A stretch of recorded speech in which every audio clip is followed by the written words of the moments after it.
बात कर रहे हैं किस तरह के, देखिए एनुलेट फॉर्मेशन की बात कर रहे हैं। कल अल्काइलेशन पढ़ रहे थे, एल्डोल रिएक्शंस पढ़ा था, इंट्रामोलिकुलर एल्डोल पढ़ा था। आज उसकी स्टीरियोकेमिस्ट्री पढ़ेंगे, वो किन किन फैक्टर पर डिपेंड होंगी उसके बारे में डिस्कशन करेंगे।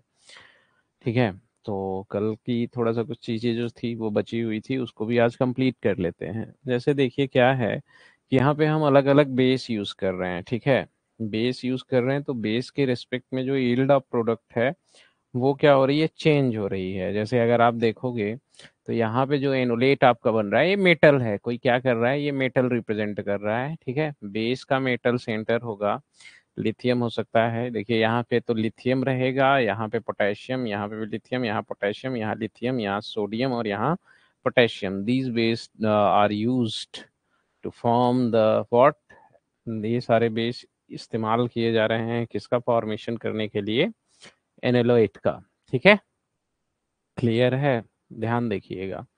अब इस एनोलेट के बारे में बात करें तो यहाँ पे दो रेजोनेटिंग स्ट्रक्चर्स बन रहे होंगे, +2 + 1 3 alpha hydrogen. Two resonating structure +3 alpha hydrogen है। जबकि इस केस में बात करें तो टू रेजोनेटिंग स्ट्रक्चर +3 + 2 + 2, 2 + 2 + 3 कितने हो गए आपके, 7 अल्फा हाइड्रोजन। तो जाहिर सी बात है हम इसकी बात करें तो ये थर्मोडाइनमिक एनोलेट है, मोर स्टेबल, थर्मोडाइनेमिक। ठीक है, ओके। और इसके बारे में बात करें तो ये इसका फॉर्मेशन फास्ट होगा, this is an kinetic enolate. Okay, जब आप बेस यूज करोगे तो लेस सब्स्टिट्यूटेड एनोलेट या काइनेटिक एनोलेट किस टाइप के बेस के साथ बनेंगे, बल्कि बेस के साथ। तो देखिए जैसे एलडीए यूज किया हमने 0 डिग्री सेंटीग्रेड टेम्परेचर पर, टीएचएफ सॉल्वेंट है। काइनेटिक एनोलेट जो आपका है वो कितना बन रहा है, 99%। और ये जो बन रहा है कितना बन रहा है, ओनली 1%। ओके, फिर K H M D S use कर रहे हैं। के एच एम डी एस के बारे में आप जान रहे हैं कि नहीं। हाँ, के एच एम डी एस ये भी एक बल्कि बेस है, लोअर टेम्परेचर पर। उस केस में 95% काइनेटिक बन रहा है और 5% थर्मोडाइनमिक्स बन रहा है। ये बहुत इंपॉर्टेंट है, ध्यान रखिएगा।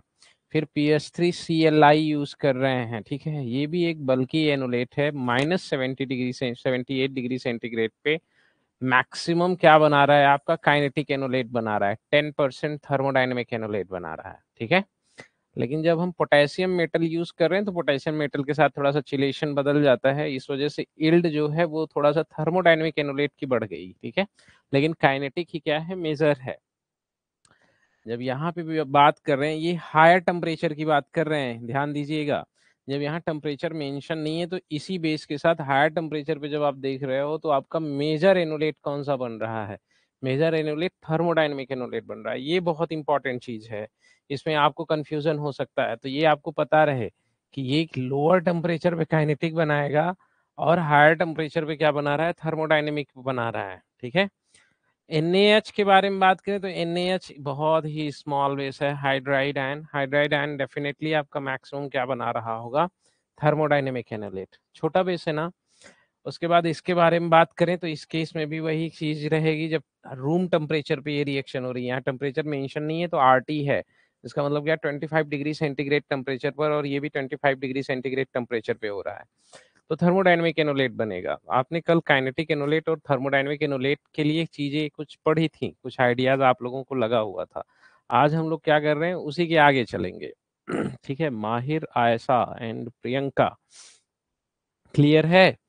आइए, एनोलेट के क्वेश्चन नहीं करने हैं क्या, ये बहुत इंपॉर्टेंट सवाल है। जैसे देखिए हम क्या कर रहे हैं, एलडीए यूज कर रहे हैं, एलडीए यूज करके यहाँ से प्रोटॉन निकाल रहे हैं और प्रोटॉन निकाल के किसका फॉर्मेशन करा रहे हैं, एनोलेट का। अब ये साइक्लोहेक्सेन है, एनोलेट का जब आप फॉर्मेशन कराओगे तो ये कुछ ऐसा एग्जिस्ट कर रहा होगा, चेयर कन्फर्मेशन में मैं आपको दिखा रहा हूँ, बट बेसिकली ये चेयर कन्फर्मेशन में एग्जिस्ट तो करेगा नहीं, लेकिन मैं बस आपको ऐसे दिखा रहा हूँ कि ये क्या, OLI।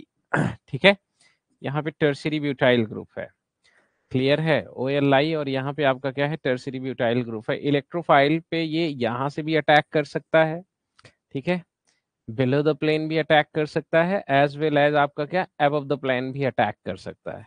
मीन्स एक आपका ट्रांस प्रोडक्ट बना रहा होगा, एक आपका क्या बना सकता है, सिस प्रोडक्ट बना सकता है। किसके रेस्पेक्ट में बात कर रहे हैं, इसके रेस्पेक्ट में। ये जो अटैक हो रहा है आपका कौन सा हो रहा है, एक्सियल अटैक हो रहा है। और ये वाला जो अटैक हो रहा है कौन सा हो रहा है, इक्वेटोरियल अटैक हो रहा है।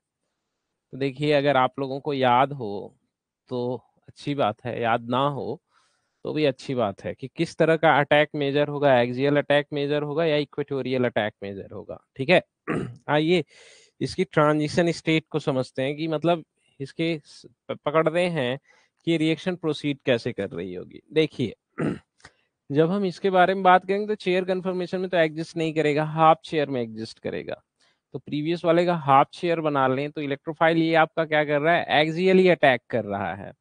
दूसरा कंफर्मेशन है जिसमें नीचे से अटैक कर रहा है, नीचे से क्या कर रहा है, ये इक्वेटोरियली अटैक कर रहा है। ठीक है, अब जब एक्सियल अटैक करेगा तो ये तुरंत ओपन होके फाइनल प्रोडक्ट में कन्वर्ट हो जाएगा, जबकि इक्वेटोरियली अटैक जब कर रहा होगा तो कहाँ पर जा रहा होगा, ये बोट शेप में, उसके बाद कन्वर्ट हो रहा होगा।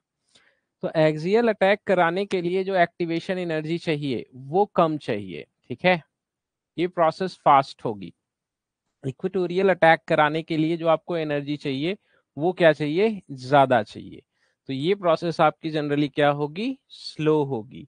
तो ये ध्यान रखिएगा, दैट्स वाई जब आप एनुलेट का फॉर्मेशन कराएंगे ना, जब तक कोई बल्कि सब्स्टिट्यूएंट्स ना रहे, कहीं पे भी आप अगर एनुलेट का फॉर्मेशन करा रहे हैं, जैसे आपका यहीं पे ही है OLI, ठीक है, यहाँ पे मैंने क्या लगा दिया, कोई बल्कि सब्स्टिट्यूएंट्स लगा दिया। तो जब आप एनुलेट का अटैक कराओगे ना तो इलेक्ट्रोफाइल जो ज्यादा कैप्चर करेगा वो कहाँ से, एक्सियल साइड से कैप्चर करेगा। तो आप ऐसे चेयर बना के भी आप चीजों को कर सकते हैं। आपके पास चूंकि एग्जाम में इतना ज्यादा टाइम रहेगा नहीं कि आप हाफ चेयर ड्रॉ करने जाएं, लेकिन अगर आप ड्रॉ करके हाफ चेयर के थ्रू करेंगे तो जो क्वेश्चन आपके होने के चांसेस हैं वो ज्यादा सही होंगे।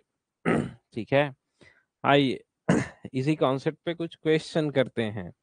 देखिए हैं क्वेश्चन क्या, वैसे ये देख लीजिए ये क्वेश्चन सारे नोट कर लीजिएगा, ये बहुत इंपॉर्टेंट क्वेश्चंस हैं, समझ रहे हैं। ये देखिए क्या है, इक्वेटोरियल अटैक है और ये आपका क्या है, एक्सियल अटैक है। ठीक है क्लियर है, सॉरी उल्टा है, ये एक्सियल अटैक है, ये इलेक्ट्रोफाइल है, और ये आपका क्या है, इक्वेटोरियल अटैक है। क्लियर, मेटल बदल रहे हैं, ये मेटल है लिथियम, लिथियम हर केस में लिथियम ही है। आर के बारे में बात कर रहे हैं, आर मतलब इस आर के बारे में बात कर रहे हैं, और इलेक्ट्रोफाइल आ कहाँ से रहा है उसके बारे में बात कर रहे हैं। ये हार्ड इलेक्ट्रोफाइल है, ETI, MEI, DOAC, HOAC, ठीक है, CDI3, क्लियर है, CDI3, और आपका क्या है, CS3I, CS3I। आप देखोगे तो मोस्ट ऑफ केसेस में जो सब में आपको मेजर प्रोडक्ट मिला है वो कौन सा, एक्सियल वाला ही मिला है।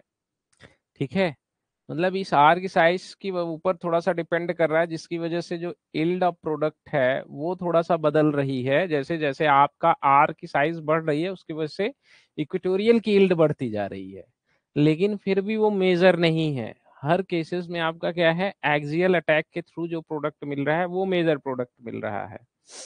समझ रहे हैं ना, आवाज तो जा रही है मेरी, बोलो भाई। हाँ, क्रैश कोर्स करने वालों, आवाज जा रही है ना,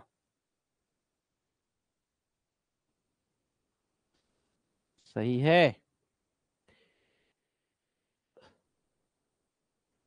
हाँ ठीक है, तो ऐसा क्वेश्चन आप लोगों को एग्जाम में मिल सकता है। बाकी कुछ क्वेश्चन हम लोगों ने क्लास नोट्स में भी किए होंगे, इनोलेट के हर पोजीशन पे अटैक करा करा के क्लास नोट्स में किया होगा, वो ध्यान रखिएगा। आप लोग उन सब क्वेश्चंस को भी पकड़ लीजिएगा या पहचान लीजिएगा। अब देखिए आपके पास एक और केस हो सकती है कि एक्जोसाइक्लिक एनोलेट रहे। ठीक है, एक्जोसाइक्लिक एनोलेट मतलब कुछ इस तरह का आपका एनोलेट रहे। ठीक है, यहाँ पे अगर आएगा इलेक्ट्रोफाइल तो ये एक्सियल साइड से आ रहा होगा, यहाँ से आएगा तो क्या रहेगा आपका, इक्वेटोरियल साइड से आ रहा होगा। ठीक है, ये आपका क्या होगा, स्टेरिकली कंट्रोल्ड, क्या, स्टेरिकली कंट्रोल या स्टेरिक कंट्रोल्ड, कंट्रोल्ड। ठीक है, एक्सियल साइड से आएगा तो क्राउडिंग ज्यादा मिलेगी, इक्वेटोरियल साइड से आएगा तो क्राउडिंग आपकी क्या है, कम मिल रही है। तो इस वजह से ये एक्सो है, ये ध्यान रखिएगा, ये एंडोसाइक्लिक नहीं है, ये एक्सोसाइक्लिक है, ये ध्यान रखिएगा। तो इस केस में अगर हम प्रोडक्ट के बारे में बात करेंगे तो मेजर प्रोडक्ट हमारा क्या मिलता है, सारा का सारा इक्वेटोरियल। देख लीजिए ये आप, ऐसा भी आपको क्वेश्चंस मिल सकता है एग्जाम में। ठीक है, तो सब का सब आपका क्या मिलेगा, इक्वेटोरियल। एंडोसाइक्लिक रहेगा तो एक्सियल पे प्रेफर करेंगे, लेकिन ये भी देखना होगा कि मोनोसाइक्लिक है या बाईसाइक्लिक। बाईसाइक्लिक के कुछ क्वेश्चन हम लोगों ने किए हैं, कहाँ पे किए हैं, जब हम गिलमान रिएजेंट पढ़ रहे थे तो वहां पे कुछ क्वेश्चन हम लोगों ने किए थे। गिलमान रिएजेंट का 1,4 एडिशन करा के हम एनोलेट का फॉर्मेशन कर रहे थे, नेक्स्ट स्टेप में इलेक्ट्रोफाइल ऐड कर रहे थे। तो मोस्ट ऑफ केसेस में अटैक तो जो क्या हो रहा था, एक्सो ही हो रहा था, एक्सियल ही हो रहा था, जब तक कि वो स्टेरिकली कंट्रोल्ड ना हो। याद है, कुछ पढ़ा है कि नहीं आप लोगों ने? हाँ, ये बहुत इंपॉर्टेंट है चीजें, ध्यान रखिएगा। ऐसे ही जब सिचुएशंस आपको मिलेगी तो आपको मोस्ट ऑफ केसेस में जो प्रोडक्ट मिलेगा वो आपको क्या मिलेगा, इस तरीके का। अगले आइए।